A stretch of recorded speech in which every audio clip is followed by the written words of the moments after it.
Good evening to everyone. B1 family. Welcome to Blacklogic. I was just thinking about as I listen to people on social media, as I listen to people in real life, what they express to me is that let me mute this. I'm watching a Cowboys and Eagles game.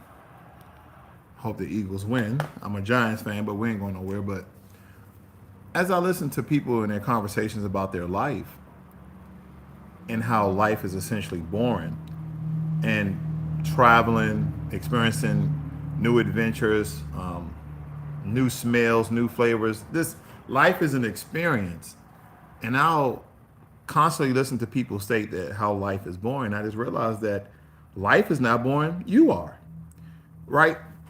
We work our entire lives. We save up numerous amounts of money to acquire materialistic things that assist us in our everyday lives where we can live a comfortable life. Some of us are making an essential amount of money or the money that we essentially make to take care of our children. And some people are living for their children. That's their whole purpose in life. You know, I know a lot of people who don't like to travel, and I ask them why they don't like to travel. Not necessarily mean that they have to travel, but it's just curious that, especially living in America, where America itself is a mixing pot of different people. All the people have came to this country, and you have all these different types of food. You have all these different types of smell. You have all these different types of cultures, interactions, etc. And people will tell me that life is boring. And even before my traveling, even before me going around the world, visiting places, all these new experiences, interactions, etc., I look at the things that I've done here, right? There's a lot of marvels right here in America that you guys can go and visit that is not expensive as traveling overseas. One of the things I've done, which a lot of people, when I say this, they probably don't do it, is skydiving, right? I'm not an avid skydiver. It was on my bucket list, and decided to do it, and I did it, right? Which made life more valuable to live, essentially, because some people need purpose, right? I would like to go off on a limb and believe that most people, majority of people, need a purpose. And if your purpose is not filled with excitement and experience, and you're driven by some sort of motivation, then your life is boring. If you have a mundane life, living day in and day out, doing the same thing, interacting and spending time with the same people, not really broaden your horizon, not necessarily mean you have to go out and make new friends, nothing like that. But just interacting with total strangers in a friendly manner. You're sitting down at Starbucks, you're having a coffee, a tea, whatever, and you're interacting, you're having discussions, and you're listening to different people's views. It just kind of made me think that more so than not, people believe that life in itself is boring because there's essentially nothing to do. And we all know there's many things to do. And let's just subtract the basic things that people believe to do. Now, let's go out and party, shopping. I mean, those are very mundane things, but the experience behind it, outside of traveling necessarily, but the interactions you have with people and all the activities that you can have, that means that your life is boring. Maybe you don't have any hobbies. Maybe you don't have any hobbies that are interesting enough that captures your attention. I know here and there I'm teaching my son chess. And, you know, I tell him it's a game of strategy, but it's also a game of war, making it just a little more realistic about a certain thing. But all in all, there's all these little things that make life a marvel that I want to experience almost every fabric of it. And I get it, not everybody likes the same thing. But I always think of that next level that you can reach within a particular category of something you like to do that gives you purpose, that motivates you to go out and get it so you can do that thing over and over and over again. I mean, you guys seen the studies, you've seen you've seen the surveys. Majority of people do not like their job. So when I hear people tell me they like their job, that's exciting to me. I'm like, oh, what do you do? Oh man, I love what I do. whatever they do. And believe it or not, I like my job. I like my job. I necessarily don't like working for because I used to be an entrepreneur and I kind of killed my business to put my sights on other ventures that I'm gonna use with the capital I'm bringing in. But nonetheless, I still like it. And I think a lot of us are chasing these jobs that we essentially enjoy to do. But then some of you are smart enough to know you have these skills, you have these talents in this industry. You may not like that job, but that job provides income for you to do the things you want to do. That's what it's about. I told someone, and I think they took it the wrong way when I stated to them, I said, don't just live your life for your kids. There's life outside of your kids. And that's what people do day in, day out. Oh, I gotta do this for my kids, man. You know what I'm saying? I gotta do this for my kids. There's other things that give your life value outside of your kids because when your kids is up and out of the house, then what's your purpose? That's why it's important to have hobbies. That's why it's important to have friends. That's why it's important to have experiences. That's why important, in my opinion, it's important to travel. Okay, in and of itself, it's important for those experiences. That life to me is grand, and maybe this can help people on a mental health level because a lot of times people are going through anxiety, depression. They're going through a lot of difficult times, especially with the current economy that we're in. And let's just put it this way: I'm always learning. I'm always taking a course. I'm always training. I would say in the past 2 months, I've taken 4 courses. I've taken the safe. What's the name of that course? The Safe Six course, because it's IT, AI, automation, and robotics are becoming more prevalent in the world that we live in. You have to go train yourself for the environment you have to live and work in to make yourself more marketable. So I'm taking Scrum Master and all these other courses, which is really not that expensive, family. Most certifications, okay, are under $5,000. And let me tell you, majority of you have a car that was way more than $5,000. So you have the money. And I can go a little bit further than that. Most certifications are under 1,500. They really are. They really are. But you're going to have to work for the life that you want to live. Because life is just not taking care of your kids and raising them and sending them off and building what we like to believe generational wealth.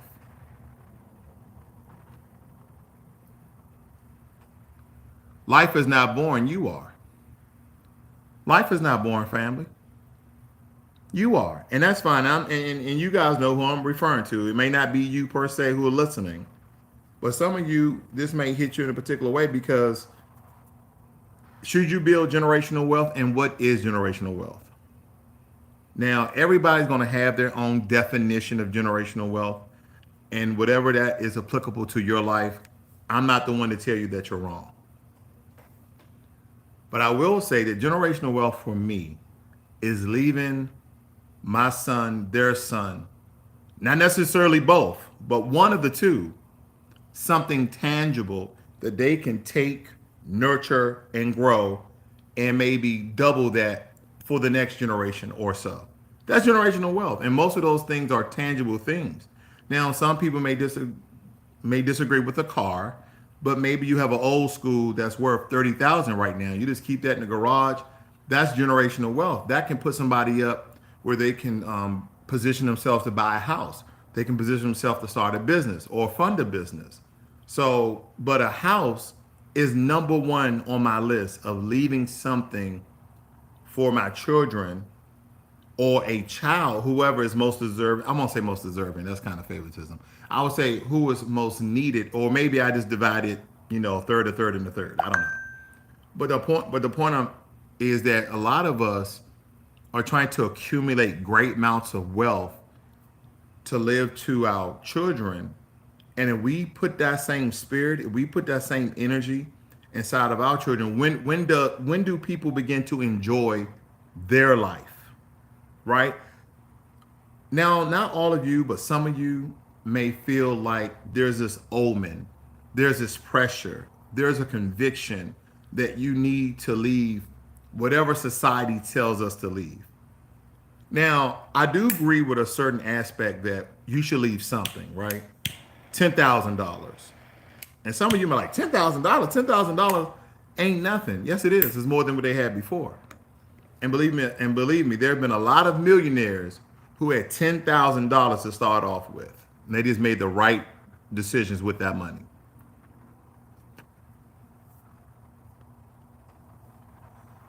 They made the right decisions with that money. So I'm not here to tell you how to live your life, but I am trying to give people purpose, motivation, and ideas of what they can do with their life, and not just think that you have this burden of just doing what society believes that you should do. There's more so than that. There's more so than that. Yeah, you should definitely take care of your kids. Yes, you should definitely help your kids to be as successful, if not more successful than you. Yes, all of those things are true. But the amount, the quantity, I don't believe those things really matter, right? I can give out very arbitrary, fictitious numbers like 10K, a house, two houses, a plot of land, a couple of acres, a couple of valuable old schools, a business, valuable paintings, a trust, a will. But at the bare minimum, a house and a will, family. At bare minimum, when we're talking about generational wealth, so you can get on with your life and live your life while you still have life and youth in your body, bare minimum, you should have a will. I mean, at bare minimum, you should have a life insurance. You should have a will. And then, a house is just an added bonus. But at least have life insurance, because that's going to set your children or your significant other up when you're not around anymore. That's the bare minimum. And if you have it within your finances to do a trust, the trust is a better way to go. I mean, most trusts, 99%, 98% of the time, your trust won't get caught up in probate, meaning it won't get caught up in court of people contesting what's in your trust versus what's in your will. They can actually keep that in court for a long time.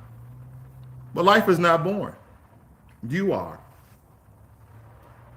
I do quite a bit of traveling. If you guys check out my channel, I've been to Ghana, I've been to South Africa, Colombia, Costa Rica, Brazil, and I want to travel the world. Right now, my wife and I, we're trying to decide where we're going at next year.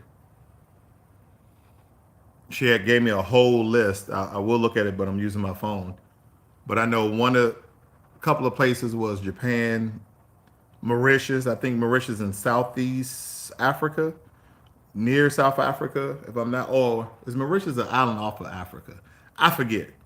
But nonetheless, she has a list of, the places she wants to travel. Because we was definitely going to keep traveling the continent. But, I told her, hey, we can travel anywhere you really want to go. But the first place she wanted to go as far as the continent is where I did, was go to Africa, check it out, see what it's all about, But yeah, we went to Ghana and we went to South Africa. We were planning rather to go to Morocco, but Morocco had that earthquake. Didn't they have an earthquake? They had an earthquake or something like that. They had a national disaster. And if you guys know, with other countries, when they have national disasters, a lot of them flock to the capital cities. Like, what's the capital city of Morocco? I forgot. I know one is Casablanca and the other one is Marrakesh. So those are where those people are going to flock to. And just so we can, we're not humanitarians in the sense where we're going out on youth, missions to give. I'm just being real with you. We're going to vacation and to experience culture and those things, right? So we decided not to go to Morocco because we know a lot of those people are going to be going to those areas. And we believe that the experience might not be as organic if that tragedy unfortunately didn't happen to those people. Okay, take it with a grain of salt for whatever you want. I'm just being real. So we're thinking about other places to go, and I got her into traveling. She always wanted to travel, but I got her into traveling. Now she's addicted to traveling because she just loves seeing other places, other countries, other people have those experiences of how they do things over there.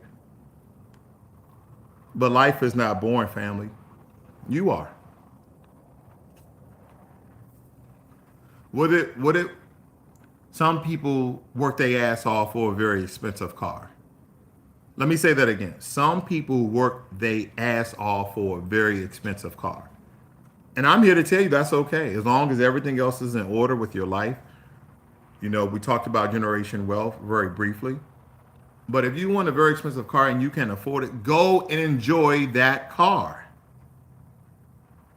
Go enjoy it. If you can afford it, right? If it doesn't fuck everything else up. But a lot of times we're trapped in this very cyclic circle of repeating the same lifestyle that our parents lived, but we're doing better because we have a what? Poor mindset. What leads to a poor mindset? What leads you to a position in your life where you seem you're not as better off as some of your friends, family, and associates, or just people you see in life? It's a poor mindset. And poor is an acronym for passing over opportunities repeatedly, right? Passing over opportunities repeatedly. A lot of us believe that things are going to be given to us and that, boom, we're all of a sudden going to be rich. That's not how that shit works. When people say you got to go out and get it, they're really saying actionable things that you need to do to, as we would say, level up. Right, the very basics of your life, and everything's not about essentially starting a business. Right, maybe you work for an employer that you like, a company that you like, a job, a position that you like. Maybe it's just a matter of you reconfiguring your budget, right? Putting money in certain places for it to do what you want it to do. And I know the economy that we live in today, you're like, hey, shit is down the drain. I ain't gonna lie to you. My Robinhood portfolio, let's just say I lost over 10 grand. And some of you may say, well, 10 grand ain't nothing. 10 grand is a lot of money to me. I lost over 10 grand. I think, I'm pretty sure it's about 20 grand when I looked at it because it's really low. But family, that's just kind of a nest egg that you build. And I tell people, when I was giving my financial literacy courses, a lot of you been here when I was doing finances all the time before I turned solely to Black empowerment. And I may bring some of them financial videos back, just kind of very like 3 to 5 minute videos, because it's still a passion of mine to get my people in the right mindset about money so they can ball out like they want to. They can level up, they can splurge, they can do whatever they want to do with their money.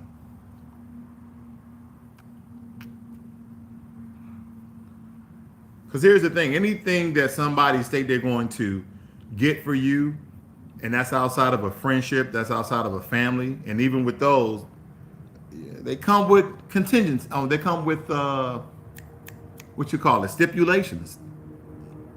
They come with things that you may have to do later on that you probably didn't know that you had to do later on. I think it's really important for us to understand that we live a very short time on this earth. You can drive your car tomorrow, and I'm not wishing death on anyone, so don't even take it that way. You can drive your car tomorrow and get into an accident where that accident leave you incapacitated. That accident unfortunately takes your life. And then I want you to think about that now. You're incapacitated, you are disabled, your life is fading away. And look at what you have done so far. Are you satisfied with the life that you have lived? And I ain't talking about your kids. We kind of covered the kids. I'm talking about you, your experiences, what you've done. Have you smelled the finest perfumes and cologne? Something as simple as that. Like one of my, I would say some people, I guess is a mid-tier, mid-grade cologne, is a Sean John Unforgiven. I like that cologne. Another cologne I absolutely love, and it's hard to get under $200, is the Ajmal Gold number 2. The Ajmal Gold number 2. I think they got about 5 of them. Very hard to get. But these are some of the smells that normal people like. These are popular in another tier, but when you smell them, they're absolutely phenomenal. I got Savage. I got the Million. I got Million and a Million. Those are two different ones. I got the Commuto. All these are things that I enjoy, but I work for those things. And some people are like, oh man, I really like colognes. I wish I could afford this one because some of these colognes are 80, 90. The one that my wife got me, I think last year for my birthday, the Tom Ford fucking fabulous. Man, it is. I actually love the scent, right? And here's another thing too. Our son, who is a UFC fighter, he actually is making his own cologne called Efficacy. I smelled it. Now the first version, I told him the first version of Efficacy trash. Didn't smell good. Smelled like burnt rubber, doo doo, and pigeon spit. I don't know. It didn't smell good. The second version, after he redefined it, man, it smells great. And since his UFC career have taken over, he kind of put that on the back burner, which I understand. But I told him, you need to create your LLC, register your business, insure it, and really start promoting and advertising your Efficacy brand for your cologne. Again, family, I'm just kind of giving you a piece of my life here so you understand that life isn't boring. You are, right? We get trapped in this very mundane, routine schedule, day in, day out. And the only thing you want to really do on the weekends is break free. But there's times that you can set yourself up. Whether you're working for someone or want to create a business. And my philosophy was always this. Don't leave a job until you have a job or you create one that can replace that same income. Right? There's a certain stability when you're creating a business and start bringing a certain level of income in. You want that to replace the income that you have, but again, that business that you're building has to be built on solid foundation. And great for us living in the age of innovation, technology, AI, etc. Some of the jobs you used to hire people to do to be a secretary, man, they got all sorts of automation that can do that for you now. They have all these things out there for you as a business owner, right? I wouldn't set my business up as a sole proprietorship because your tax is going to be outrageous.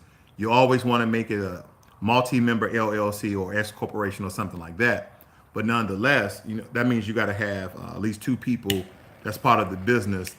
That way you get the tax breaks. But other than that, family, when we talk about automation, you can have automation to answer your calls, put things in the right queue in order for them. And you can be the only person running that business. You and somebody else is just you primarily.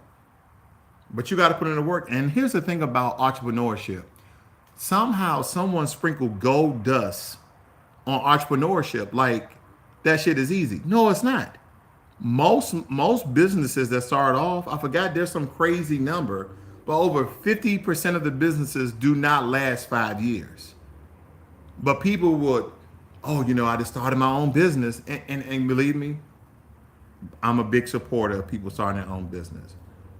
But don't glorify a thing before you nurture it, right? Because sometimes that first year it can be popping, you can be doing well.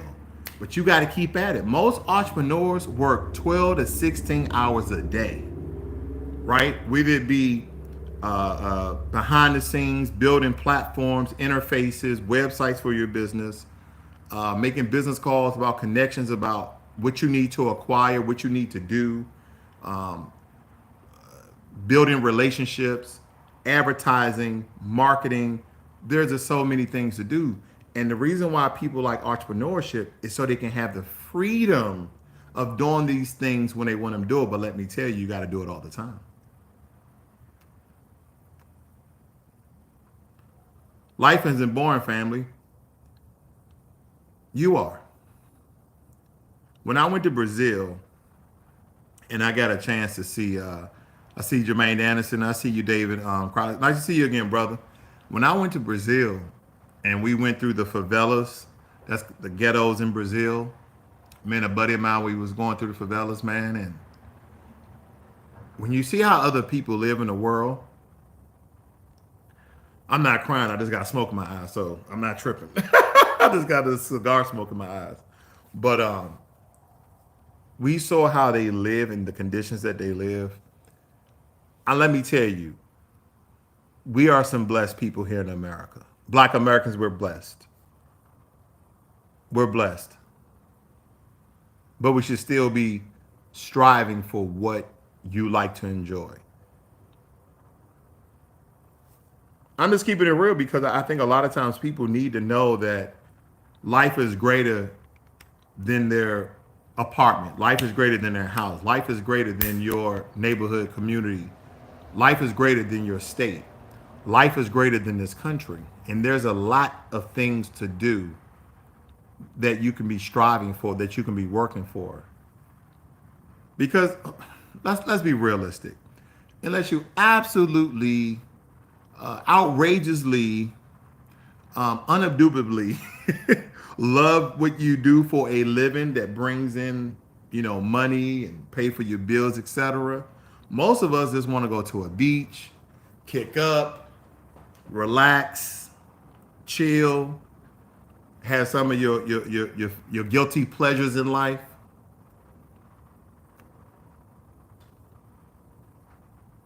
That's what most of us want to do. But in order to get to a position to do that, for some of us, right, for a great deal of us, we have to sacrifice. Yeah, we still have all of our plights with reparations with this country, old foundational Black American. Yeah, we have all of that. But there's a lot of things that we can do in the meantime. There's a lot of things that we can build in the meantime. There's a lot of things that we can work on in the meantime. Because let me tell you, when you look around this country and you see the amount of mental health issues that's going on, that means people are living in pain. People are living with all sorts of tragedies. Look, I was listening to a buddy of mine, and he was saying how a friend and his wife, out of the blue, as they were conversating, out of the blue, was stating how this country, or not this country rather, how there's just negative energy out here. And if any of you guys, whether it be TV, your favorite show, the news, social media, there's all this negativity. And granted, growing up, there's always been a level of negativity. There's always been a level of negativity. But doesn't it feel right now like we're at a peak, at a pinnacle, and some people get into the spiritual realm? I'm not going there, family. But I would agree that during this time, there's this increased level of negativity. Maybe all the mass killings. There's been over 565 mass killings. That can make anybody want to stay in the house for a very long time. Make you want to be in a cocoon state. Like, I ain't going out there messing with them fools. I'm gonna stay right here. The only time I go out is go shopping and go to work or something like that. So that can keep you in. Prices are up. Gas is down though. Gas is down. Well, at least where I'm at. Gas is $2.63 a gallon right now. That's for regular. I usually use mid-grade or premium for my cars here. But with all that's going on, with the economy in the shape, people's retirement accounts in a shape because of the economy, the mass killings that are going on, especially here in the U.S., the national disaster that's going on around the world, the war in Ukraine, the war against Israel and Hamas. I mean, there's so much going on. And see, those are the things that are highlighted, right? Don't forget about all the poverty-stricken countries around the world, right? All the suffering people around the world. It can lie if you allow it to get inside your spirit. If you allow it to get inside your mind, it will affect you. So the first thing I want to really tell you guys is take care of yourself. Take care of yourself. All the wonders of life. Don't feel guilty. Don't feel guilty that you've worked to a level that make you comfortable or where you are, or maybe you're still trying to work to get to a level where you're comfortable. But don't feel guilty. Don't forget about the work that you put in to put you in position to live the life that you're living. Don't feel guilty. You take care of yourself. You take care of your family. Don't feel guilty. Live the life. And here's the thing. I donate to certain causes here and there. I actually help people out. I don't want nothing in return. That is me being reciprocal to the universe of what it has provided for me in order for me to give back. I some people like, hey, I know money is the number one thing that most people need to do the things they want to do or to do the things that they need to do. So I give money, and I don't expect nothing in return. I don't expect nothing in return. But I know that it's important for me to live my life well, considering the things I've been through, consider the things that I have done to be where I'm at today. And that's how you guys should feel. But it's going to take a great level of sacrifice. And that's what people are afraid of. Some people may not understand that you have a mental block, that you're going to have to break free from past traumas, traumas and drama that a lot of us has been through and are going through. But I'm here to tell you, family, life is not boring. You are. I love life, family. The only thing I struggle with, let me tell you something. The only thing I struggle with, the only thing I think that is so prevalent in my mind is how my weight, my physical weight fluctuates. I'll lose weight, gain weight, lose weight, gain weight. And let me tell you why. The key to losing weight is two things. And the key to losing weight, the key to being a successful business, the key for a great relationship, the key to be great at your job is two things: discipline and consistency. That's it. Discipline and consistency. So let me tell you, I went to South Africa in February. I was consistent, but I wasn't disciplined. I consistently ate everything I saw. I consistently ate everything I saw. Now, granted, the first week, my wife and I, we were mostly eating fish, right? Mostly eating fish because they have all these different types of fish there.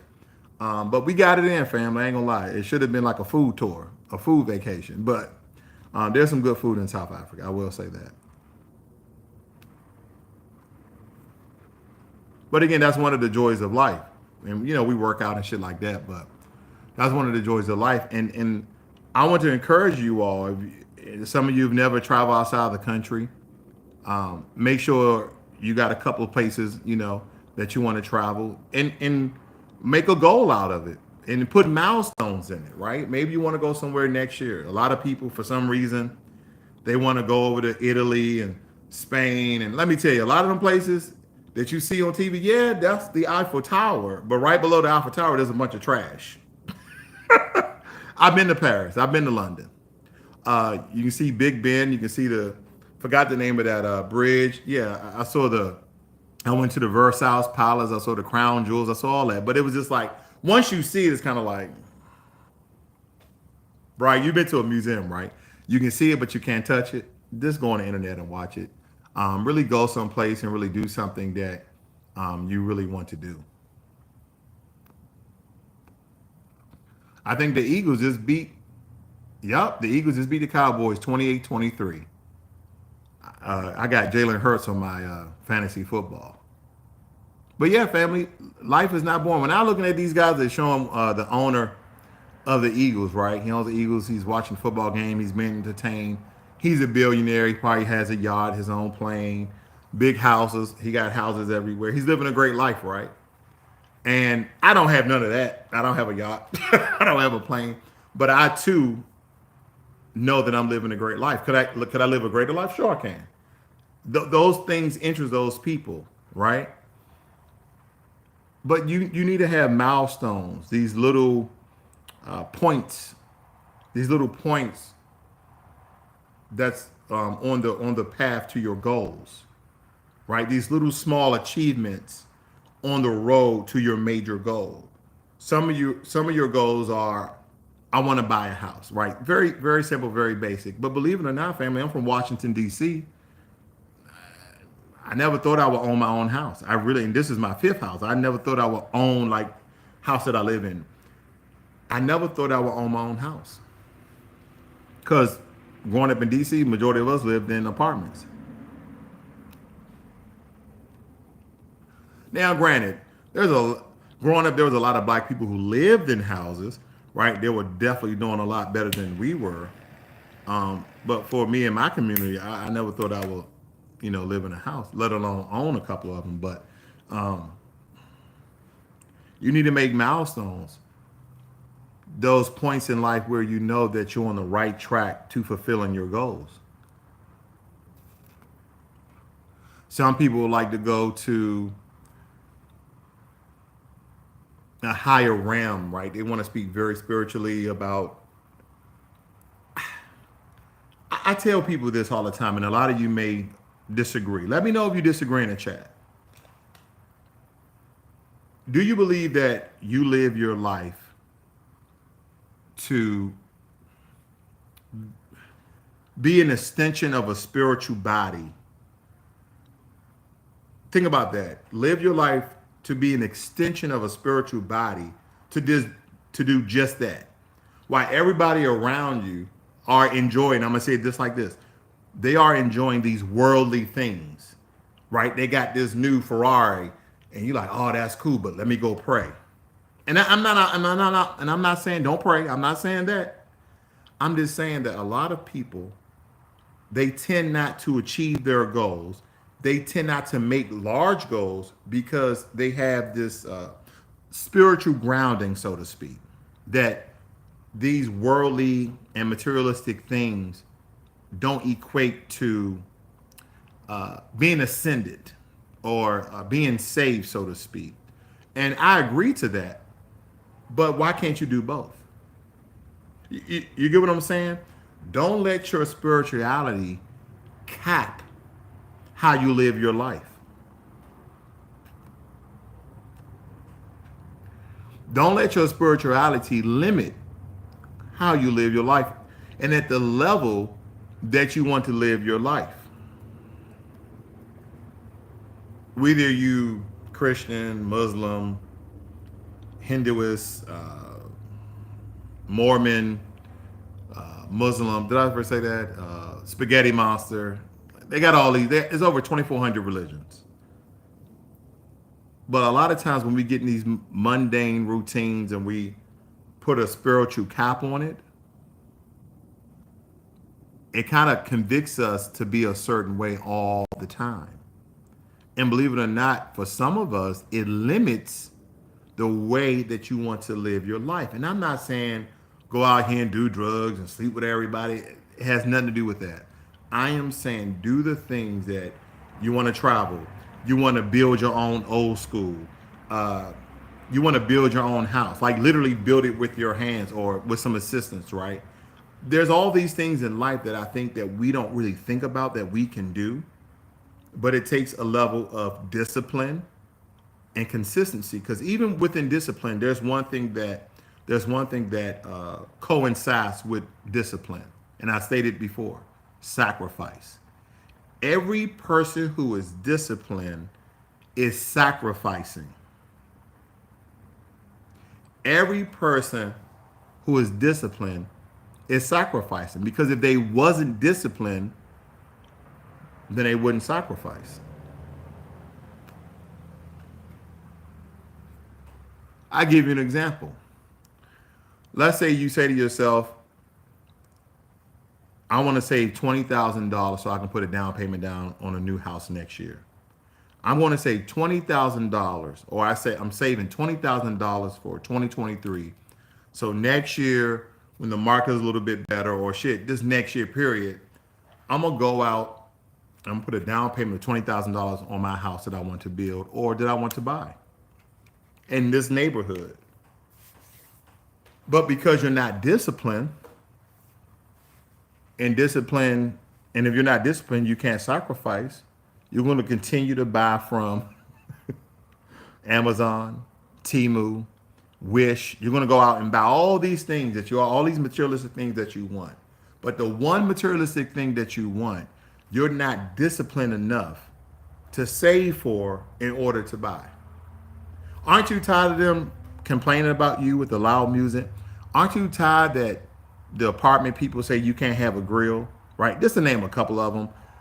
There's all these things that, believe me, I rented for a long time, and I always wanted to live on the top floor because I'm not really a loud person like that per se.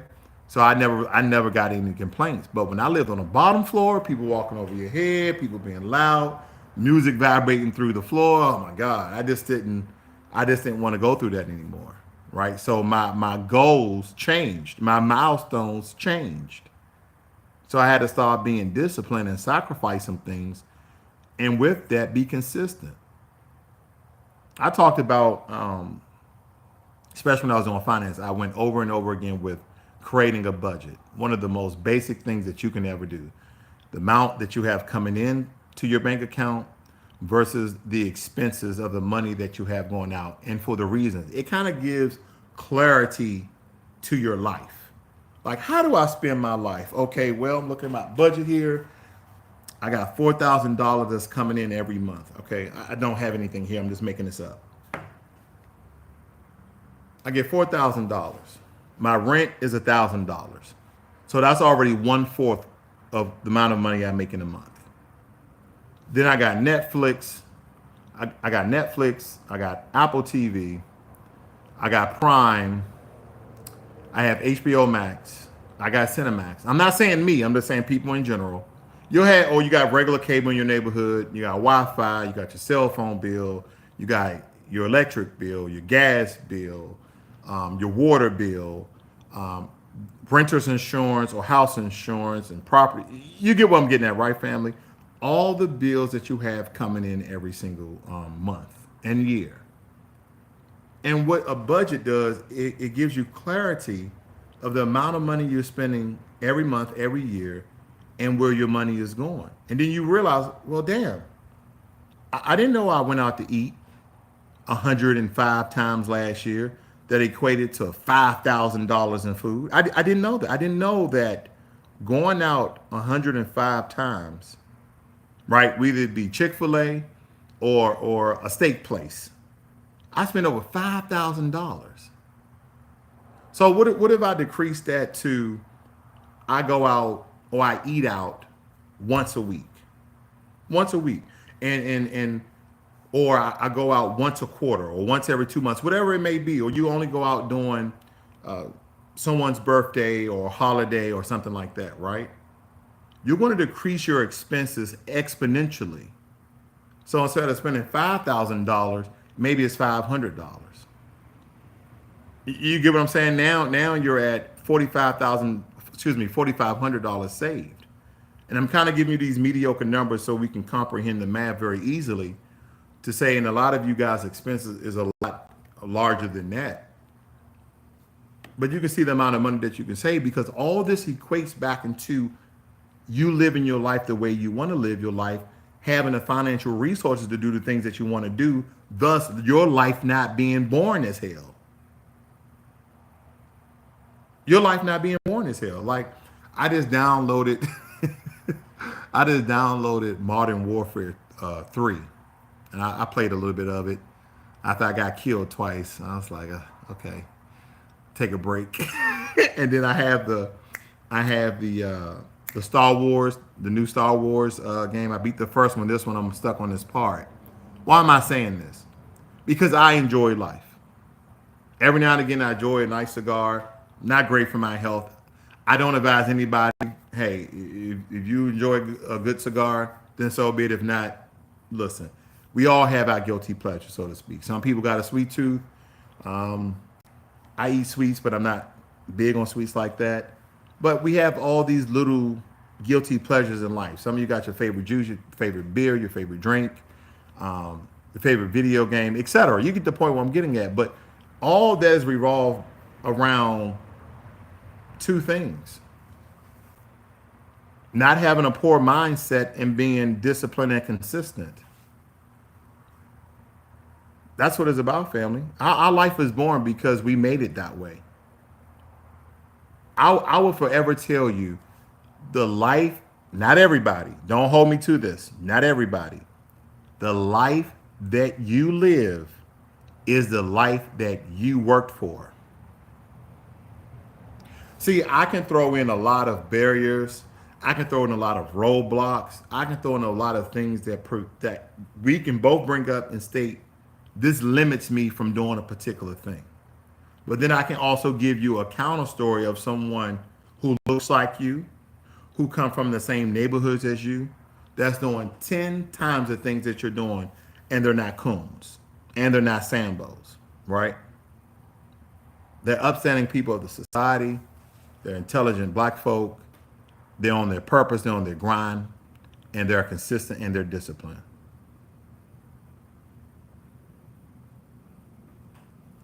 So when you look about that, and David said that life was dumbed down to black folk, essentially to get a job, pay your bills, and die. Get a job, pay your bills, take care of your kids, and die. That's the most boring shit I ever heard in my life. Because let me tell you, family, there are some people out there laying on $10,000 sheets. Now, you could probably get these sheets off of Amazon for about $40, but they paid $10,000 and they didn't even blink an eye. I'm not saying go out there and chase all the riches of the world, because I don't. But there's a certain level of comfortability that you know that you want. There's a certain amount of wealth that you may want to leave your kids. I don't know, but you do. But life is not boring, family, especially when you are in your purpose and whatever that is. I know people who work jobs they absolutely hate, but it provides a lifestyle for them that they absolutely enjoy. It's a sacrifice. It's a sacrifice going into a job that you necessarily don't like, but it's providing a lifestyle that you enjoy. So you only have one decision to make. Continue with this job that you don't like and enjoy your life, or create your own job that you will enjoy and live your life off of that. It's simple, right? It's simple. I mean, it's not as simple as I'm saying it, but we know that's the decision you have to make. And again, you have to build a road to success. Those milestones, those small achievements to let you know that you're on the right path, that you're on the right road to do the things that you want to do. So family, I just wanted to get on very quickly. I know I didn't do a video on Friday. I was enjoying life. I'm committed to you guys, but I'm also committed to my own life. I'm committed to the black empowerment of our people. I'm committed to you guys, giving you black empowerment pieces the way I see it and the way I interpret it sometimes. But I understand that besides that, there's a lot of things that we can do to be successful besides all the things that we are owed and all the things that we quote unquote fight for, all the things we protest for, all the things we lobby for.